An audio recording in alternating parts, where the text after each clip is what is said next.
Alhamdulillahilladzi arsala rasulahu bil-huda wa dinil haq liyudhhirahu 'ala dini kulli. Wassalatu wassalamu ala asyrafil anbiya'i wal mursalin sayyidina Muhammadin wa ala alihi wa sahbihi ajma'in. Qala Allah ta'ala fil Qur'anil Karim, Bismillahirrahmanirrahim.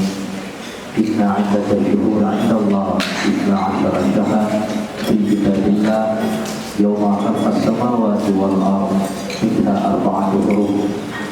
Wa qala Rasulullah sallallahu alaihi wasallam fil hadits husnul Islam mar'i tarkuhu ma la ya'rifu. Sadaqallahul 'azim. Segala puji syukur kita persembahkan kepada Allah. Salawat dan salam senantiasa tercurah kepada baginda Nabi Muhammad sallallahu alaihi wasallam. Alhamdulillah, malamnya hanya berada dalam satu Muharram tanpa terasa kita sudah sepatutnya mengambil ibrah, pelajaran dari berputarnya waktu ini dan mengisi dengan iman dan amal-amal soleh. Dan pada hakikatnya waktu terus berputar dan umur kita semakin hari semakin berkurang. Tahun hijrah merupakan tahun kebangkitannya Islam. Allah memerintahkan Rasulullah untuk hijrah dari Mekah ke Madinah menuju hidup baru yang lebih barakah dan mendapat ridha Allah. Sejarah setelah hijrah, kebangkitan Islam luar biasa maju berkembang, pertama di Madinah dan Mekah dan juga ke daerah-daerah lainnya.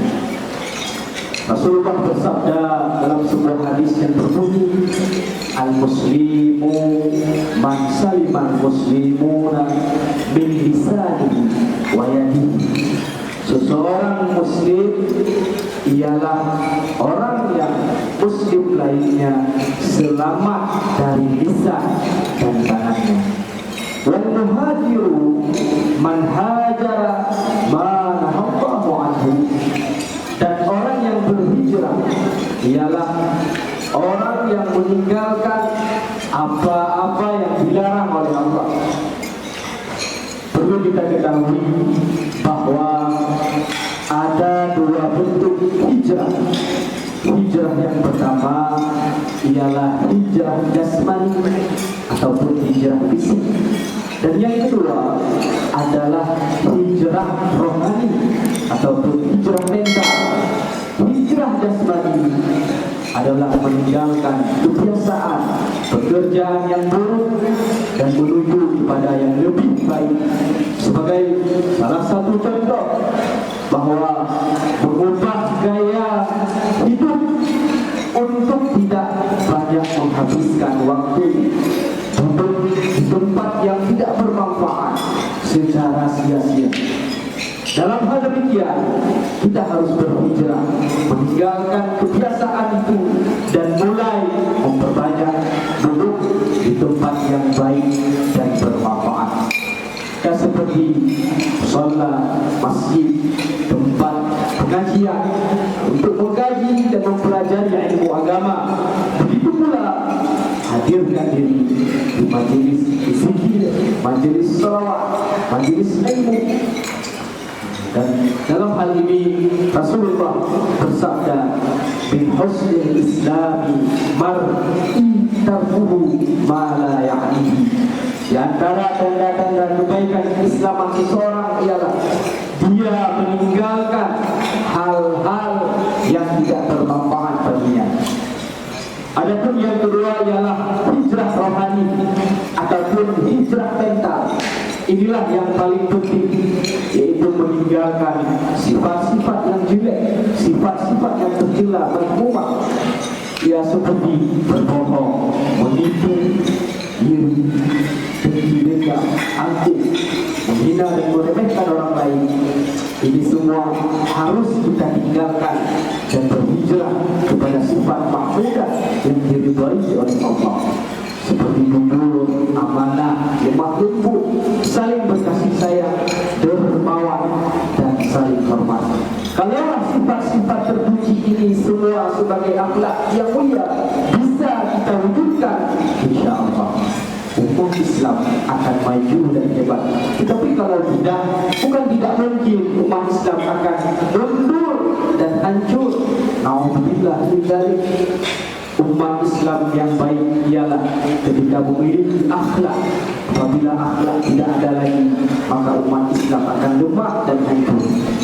Kemudian daripada itu, hijrah yang terpenting juga hijrah daripada kejahilan kepada keilmuan. Tidak bisa kita mengkiri bahawa umat Islam masih banyak yang jahil daripada berilmu, yang berilmu, bahawa umat Islam banyak yang ingkar daripada taat. Kalau terus dalam kondisi ini, bagaimanakah kondisi umat Islam ke depan? Inilah tanggung jawab kita bersama. Semua kita akan ditanya oleh Allah di akhirat.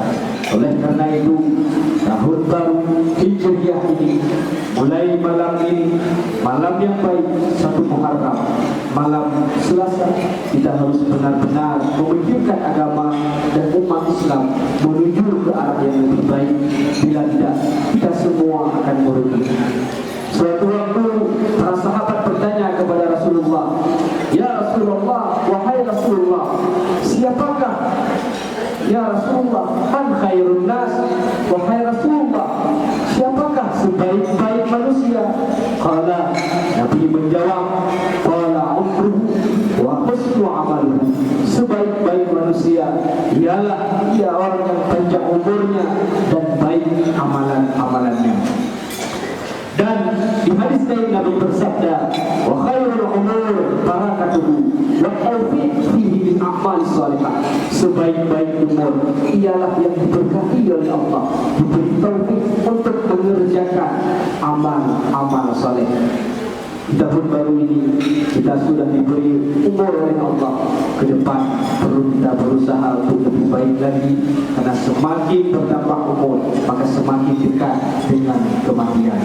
Dan semua kita akan diminta pertanggungjawaban oleh Allah berkenaan dengan umur kita, kemana dan untuk apa kita habiskan. Karenanya mari kita perbanyak dan tingkatkan amal kebaikan yang lebih baik lagi. Semoga tahun baru ini benar-benar umur kita diberkahi dan selalu dalam ridha-Nya Allah. Dan Allah wa iyyakum ajma'in. Assalamualaikum warahmatullahi wabarakatuh.